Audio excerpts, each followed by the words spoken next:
Voilà, nous présentons maintenant le président de la troisième force, M. Augustin Mukamba.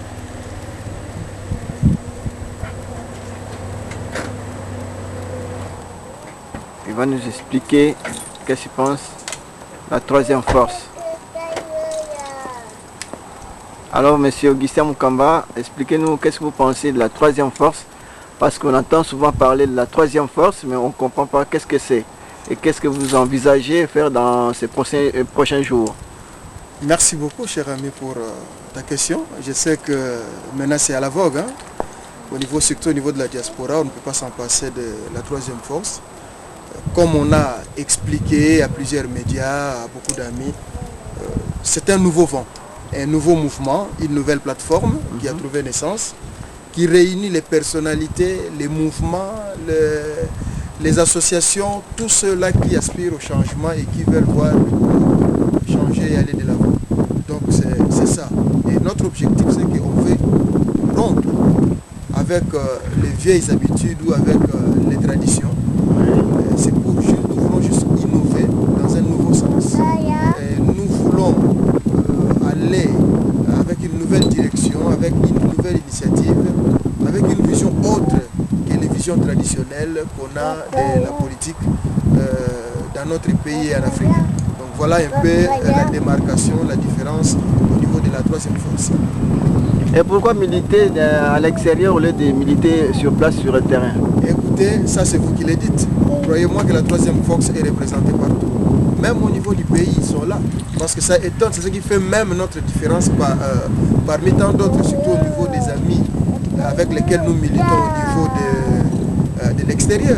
C'est que nous sommes à la page. Mais posez-vous la question, comment est-ce que nous avons tous les éléments à la page? Donc il y a un travail qui s'est fait et nous sommes représentés vraiment à une bonne étendue de la planète. Et pensez-vous que votre action va aboutir à un changement radical dans notre pays? Bien sûr, mais écoutez, il faut être optimiste.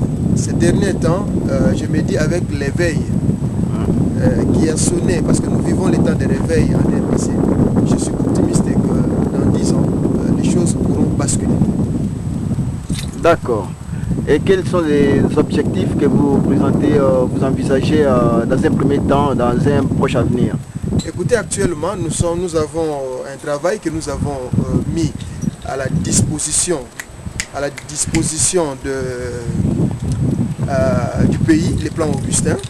Oui. Et nous sommes en train de travailler, d'approfondir ces plans qui visent à faire décoller parce qu'il faut un départ et qui visent à faire changer la manière de poser les bases qui pourront servir de support pour le développement de notre pays.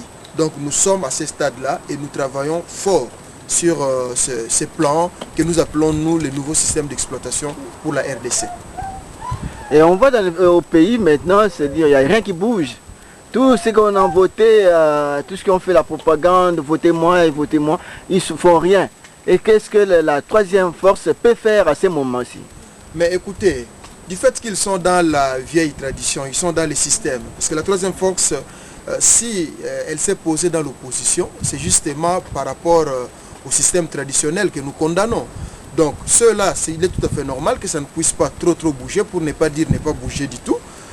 Ils sont dans les systèmes et les systèmes, croyez-moi, avec l'évolution des choses au niveau mondial, a du mal à se mettre au même diapason que les autres. Il est tout à fait normal que ça puisse coincer quelque part. D'accord. Et pensez-vous que la troisième force va, dans un proche avenir, faire basculer les choses vers un avenir meilleur en RDC?